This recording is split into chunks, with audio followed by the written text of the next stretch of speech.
সকালে খালি পেটে দারুচিনি খাওয়ার বেশ কিছু উপকারিতা রয়েছে, তবে এটি সবার জন্য উপযুক্ত নয়। দারুচিনি একটি প্রাকৃতিক মশলা যা স্বাস্থ্যগত অনেক উপকারে আসে, তবে অতিরিক্ত বা ভুল পদ্ধতিতে খেলে তা ক্ষতিকারক হতে পারে। জেনে নেওয়া যাক খালি পেটে দারুচিনি খাওয়ার উপকারিতা। আবার বেশি খেলে শরীরের জন্য ক্ষতিকরও হতে পারে। উপকারিতা 1, রক্ত শর্করার মাত্রা নিয়ন্ত্রণ। দারুচিনি রক্ত শর্করার মাত্রা নিয়ন্ত্রণে সাহায্য করতে পারে।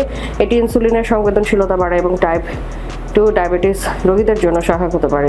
2, ওজন কমাতে সহায়ক। দারুচিনি বিপাক ক্রিয়া বাড়ায় এবং ক্ষুধা কমাতে সাহায্য করে, যা ওজন নিয়ন্ত্রণে উপকারী। 3, অ্যান্টি ইনফ্লামেটরি গুণ। দারুচিনিতে থাকা অ্যান্টিঅক্সিডেন্ট এবং অ্যান্টি ইনফ্লামেটরি যৌগ শরীরের প্রদাহ কমায়।